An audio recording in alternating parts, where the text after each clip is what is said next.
Always welcome साथियों, digital class हमेशा आपके साथ। इंजीनियरों, अपनी मशीन डिजाइन की सीरीज चल रही है। जो भी कंटेंट अब तक आपने पढ़ा है और आगे इस वीडियो में पढ़ने वाले हैं, सारा कंटेंट आपको पीडीएफ फॉर्मेट में अवेलेबल है। जिस तरह से मैकेनिकल इंजीनियरिंग जनरल नॉलेज की सीरीज कंप्लीट अवेलेबल है, इन नोट्सों का इस्तेमाल आप SSC, RRB, state, JEE, GATE, BTech, AMIE के एग्जामिनेशन के लिए कर सकते हैं।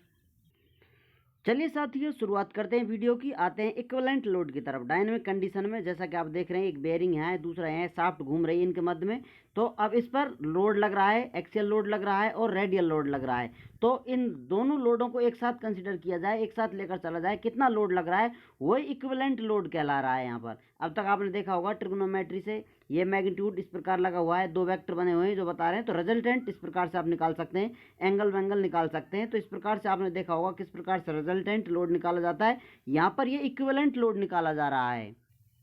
बियरिंग कंडीशन आपने देखी होंगी, या तो इस प्रकार से रेडियल लोड लगेगा, एक्सियल लोड लगेगा। इस प्रकार से लोड लगने के बहुत कम चांसेस होते हैं, तो रेडियल और एक्सियल लोड कंसीडर कर चलते हैं। तो उससे डायरेक्ट आप किस प्रकार से इक्विवेलेंट लोड निकाल सकते हैं, उसके लिए शॉर्टकट फॉर्मूला है अपने पास। इससे आप इस्तेमाल कर आसानी से इक्विवेलेंट लोड निकाल सकते हैं। तो इक्विवेलेंट लोड के बारे में जान लेते हैं। The equivalent dynamic load is defined as the constant radial load in radial bearing.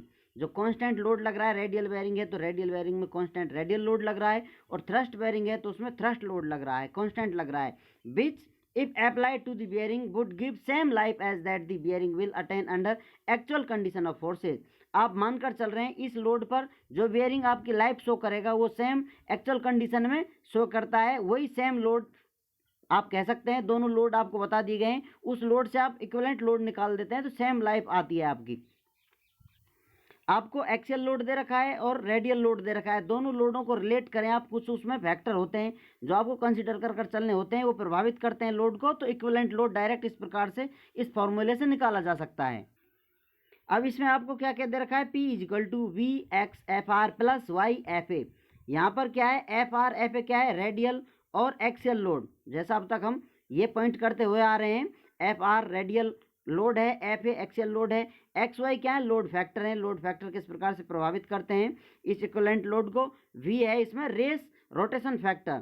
यदि बी की वैल्यू 1 है, इफ इनर रेस रोटेट, यदि bearing outer race inner race, इसमें शाफ्ट लगी हुई है, इनर रेस रोटेट कर रही है इसकी, तो वी की वैल्यू 1 होगी। यदि आउटर रेस, यदि इसको फिक्स कर दिया जाए, आउटर रेस आपकी रोटेशन कर रही है, तो वी की वैल्यू 1.2 रखते हैं। तो इक्विवेलेंट लोड पर हम आ जाते हैं, कितना होगा, कितना मैग्नीट्यूड होगा उस। इस इक्विवेलेंट लोड की वैल्यू बहुत ज़्यादा रह नहीं जाती है, बहुत किताबों में आपको क्लियर कॉन्सेप्ट नहीं मिलेगा। इसको पढ़ने के लिए डिटेल में आपको रेफरेंस बुक देखनी होंगी या इस लोड को समझना होगा। इसकी ज़्यादा वैल्यू है नहीं, इस पर न्यूमेरिकल भी क्वेश्चन भी आपको देखने को नहीं मिलते हैं। सिर्फ आपको समझ में आना चाहिए किस प्रकार से इक्विवेलेंट लोड हम निकाल सकते हैं डायरेक्ट। लोड लाइफ रिलेशनशिप, यदि हम आते हैं लोड किस प्रकार से बढ़ाएं, किस प्रकार चेंज करें, बेयरिंग की लाइफ को किस प्रकार से प्रभावित करता है लोड, तो यही सब यहाँ पर जानने वाले हैं हम। लोड और लाइफ में किस प्रकार का संबंध है, किस प्रकार का रिलेशनशिप ये फॉलो कर रहे हैं। यहाँ पर लोड और लाइफ की इक्वेशन आपको बताती है, साथ निभाना साथिया, L10 is equal to C divided by P, इसका होल स्क्वायर एन है, पावर इसकी एन है। यहाँ पर आप देखेंगे L10 क्या है, रेटेड लाइफ है, P है इक्विवेलेंट लोड, C क्या है, डायनेमिक लोड कैरिंग कैपेसिटी। ये क्या होती है, एक तरह की प्रॉपर्टी होती है, 1 मिलियन रेवोल्यूशन कितने लोड पर कर पाता है। अब यहाँ पर N की वैल्यू क्या होगी, N3 होगी फॉर वॉल बियरिंग्स।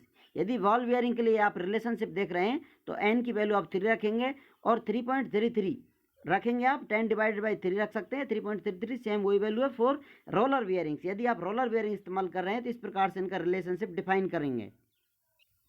अब यदि इस इक्वेशन में सी को कांस्टेंट मान लिया जाए, क्योंकि एक प्रॉपर्टी की तरह बिहेव करेगा, 1 मिलियन रेवोल्यूशन कितने लोड पर कर सकता है, तो आपको पता चल गया प्रॉपर्टी है इसकी, तो इसको आप कांस्टेंट रख सकते हैं, ये बदलेगी नहीं। तो आप किस इस प्रकार से इस रिलेशनशिप को मॉडिफाई कर सकते हैं, L10 is proportional 1 divide by P power N. या इस रिलेशनशिप को आप और इलेबोरेट करना चाहें और विस्तृत रूप में लिखना चाहें तो किस प्रकार से लिख सकते हैं, L2 divided by L1 is equal to P1 divided by P2 whole power n। यहाँ पर इस रिलेशनशिप में आप 1 1 दोनों पे डालें, दूसरा यहाँ 1 लगाएं, फिर 2 2 लगाएं। इस इक्वेशन को आप रिलेट करेंगे तो यहाँ पर ये चेंज देखने को मिलता है आपको। यहाँ पर ऊपर L2, यहाँ पर L1 देखने को मिलेगा। क्योंकि अलग अलग लोड के लिए आप ये रिलेशनशिप फॉलो कर रहे हैं। तो इस प्रकार से यदि दो लोडों पर आप स्टडी कर रहे हैं तो L2 divide by L1 life देखने को मिलेगी, load P1 divide by P2 हो जाता है। इससे आप आसानी से लोड लाइफ रिलेशनशिप बता सकते हैं। यहाँ पर आपको एक लाइफ दे रखी होगी, एक लोड दे रखा होगा, दूसरा लोड दे रखा है, तो कितनी लाइफ होगी। इस प्रकार से कोई चीज़ मिसिंग होगी, दूसरी चीज़ आपको बतानी होगी।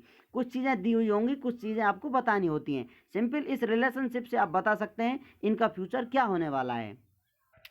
इन इक्वेशनों को एक दूसरे से किस प्रकार से हम रिलेटेड कर अपडेट कर सकते हैं। यदि ये बेसिक बातें आपको समझ में नहीं आ रही हैं तो आप सीरीज़ की पिछली वीडियोस देखें, आपके बेसिक्स क्लियर नहीं है।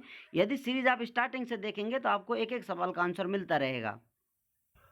आपका कॉन्सेप्ट क्लियर करने हैं तो आपके बेसिक्स आपको पता होना चाहिए। बेसिक्स क्लियर करने तो आपके पास पेशेंस होना चाहिए, जो लगातार सीरीज़ देखते रहें, धीरे धीरे से अपने सवालों का जवाब तलाशते रहें। उम्मीद करते हैं विद्वानों वीडियो में दी गई अब तक की जानकारी आपको अच्छे से समझ में आई होगी। अभी भी आपका कोई कन्फ्यूजन है तो आप हमसे कमेंट कर पूछ सकते हैं। साथियों, आप चाहें तो कॉन्टैक्ट कर सकते हैं, कॉन्टैक्ट लिंक आपको वीडियो डिस्क्रिप्शन में मिल जाएगा। वीडियो को अंत तक देखने के लिए, चैनल को सपोर्ट करने के लिए आपका दिल की गहराइयों से बहुत बहुत धन्यवाद। मिलते हैं नेक्स्ट वीडियो में। जय हिंद, वंदे मातरम।